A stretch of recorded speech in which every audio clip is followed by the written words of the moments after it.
খেলাটা হচ্ছে এটাই কি অনেক না? মানে এত উইকেট বা মাঠ নিয়ে তো এত চিন্তা করার কিছু নাই। ভালো টুর্নামেন্ট হচ্ছে কিনা, ভালো খেলা হচ্ছে কিনা আমার কাছে মনে হয় এটাই ইম্পর্টেন্ট। উইকেট, মাঠ ওকে। আলহামদুলিল্লাহ খেলতে পারতেছি। টু বি অনেস্ট যদি বলি দেশের যে সিচুয়েশন এরকম সিচুয়েশনেও আমরা খেলতেছি। এর থেকে ফ্যান্টাসি তো আর কিছু মনে হয় না আমার কাছে। না দেখেন এটা সিচুয়েশনের উপরে যেহেতু একটানা ম্যাচ চলতেছে একটু আপস অ্যান্ড ডাউন হবে হয়তো কুয়াশা পড়ার পর উইকেটটা একটুখানি ট্রিকি ছিল বাট ইটস ওকে আমার কাছে মনে হয় যে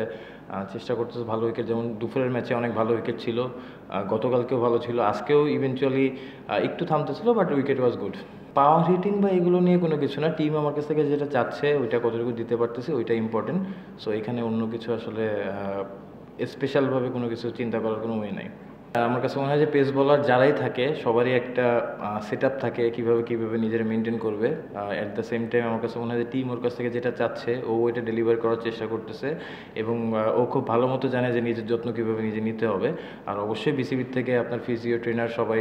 মনিটরিং করতেছে তো এটা আমার কাছে মনে হয় যে খুব বড় একটা ইস্যু না আর আমার কাছে মনে হয় এখন ওই দিন নাই যে কেউ আসলে পেস বোলারদের আমাদের যারা যেভাবে পেস বোলিং মানে গ্রো আপ হচ্ছে সবাই সবারটা জানে কার কী করতে হবে আমার কাছে মনে হয় টি-20-তে উইকেটটা খুব ইম্পর্টেন্ট অবশ্যই আমার কাছে মনে হয় যে ওইভাবে খুব চিন্তা না করলেও আমার লাস্ট দুইটা দিন খেলা গিয়েছে যেটা বললাম যে টাইমের সাথে সাথে উইকেটের ওই রকম রেস্ট থাকে বা অনেক কিছু থাকে আমাদের হয়তো আইপিএলের মতো এরকম ফ্যান্টাসি নাই যে আজকে এক ম্যাচে খেলা হলো কালকে আরেক মাঠে খেলা হবে তো আমাদের যেহেতু একটা মাঠে অনেক বেশি খেলা হয় তো আমাদের এটা মেনে নিতে হবে এবং সিচুয়েশন অনুযায়ী আমার কাছে মনে হয় যে উইকেট ভালো করার চেষ্টা করতেছে let's hope for the best বিপিএলের আগে একটা এনসিএল ম্যাচ হলো তো এই জায়গায়ও কিন্তু হাই স্কোরিং কিছু ম্যাচ হয়েছে তো যত টি-20 খেলবে আমার কাছে মনে হয় যে টি-20 যে কনফিডেন্টটা সব প্লেয়াররা আরও বেশি পাবে তো ওই দিক থেকে ওভারঅল ভালো শুরু হয়েছে ভালো দেখা যাক মানে টুর্নামেন্ট চলাকালীন আরও অনেক ম্যাচ হবে তো টুর্নামেন্ট শেষে আসলে এটা আলোচনা করার অপশন থাকবে আমার কাছে মনে হয় উইকেট এটা খুবই কমন জিনিস যে একটানা যদি খেলা হয় একটু উইকেটেরও রেস্ট আছে আমরা মানুষ হিসেবে যেমন রেস্ট দরকার উইকেটেরও রেস্ট দরকার একটু আপস অ্যান্ড ডাউন হবে বাট টু বি অনেস্ট আমার কাছে এটা প্রেফার করি যে কম্পিটিটিভ ম্যাচ হচ্ছে কি না অবশ্যই আপস অ্যান্ড ডাউন হবে আবার দেখবেন যে কালকে দেখা গেল মানে নেক্সট ম্যাচে হয়তো আবার আরও হাই স্কোরিং ম্যাচ হচ্ছে যেমন দুপুরেও হাই স্কোরিং ম্যাচ হয়েছে তো এটা ডিপেন্ড করে আসলে আর আমাদের প্লেয়ারদের কাছে সবথেকে ইম্পর্টেন্ট যে ওই সিচুয়েশন কী ডিমান্ড করতেছে ওইটা কতটুকু মানায় নিয়ে খেলতে পারতেছে এইটা খেলাটা হচ্ছে এটাই কি অনেক না মানে এত উইকেট বা মাঠ নিয়ে তো এত চিন্তা করার কিছু নেই ভালো টুর্নামেন্ট হচ্ছে কিনা ভালো খেলা হচ্ছে কিনা আমার কাছে মনে হয় এটাই ইম্পর্টেন্ট উইকেট মাঠ ওকে আলহামদুলিল্লাহ খেলতে পারতেছি টু বি অনেস্ট যদি বলি দেশের যে সিচুয়েশন এরকম সিচুয়েশনেও আমরা খেলতেছি এর থেকে ফ্যান্টাসি তো আর কিছু মনে হয় না আমার কাছে না ও ফ্রিলি বল করতেছে he is quick so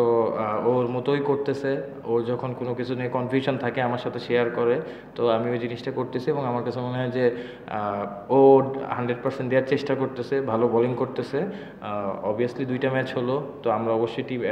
team থেকে চাবো তার কাছ থেকে মানে সে যেভাবে দিতে চাচ্ছে টিমে 100% এটাই দেওয়ার চেষ্টা করুক প্রসেসটা ফলো করুক এইটাই টু বি অনেস্ট মনে করেন যে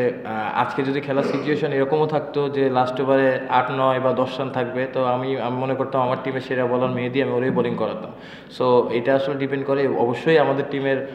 মেন বলারও ইভেনচুয়ালি বাংলাদেশেরও টপ বলারও হোপফুলি খুব তাড়াতাড়ি আশা করবো যে ওয়ার্ল্ড র্যাঙ্কিংয়ে হয়তো 1-2-3-এর ভিতরে খুব তাড়াতাড়ি চলে আসবে দেখেন আমি ইন্ডিভিজুয়াল কোনো কিছু নিয়ে করতে যাচ্ছি না টিম প্রতিটা প্লেয়ারের কাছ থেকে কীভাবে চাচ্ছে সে কীভাবে ডেলিভারি দিতে পারতেছে আজকে যখন রানার যখন 5 নম্বর ওভারে আসছে উইকেট দরকার ছিল উইকেটটা ডেলিভারি করে দিয়েছে তো ইভেনচুয়ালি জিনিসটা এরকম যে টিম কতটুকু প্রতিটা প্লেয়ারের উপর চাচ্ছে সে কতটুকু দিতে পারতেছে এবং টিম এটার থেকে কতটুকু উপকার পাচ্ছে এটাই হচ্ছে ইম্পর্টেন্ট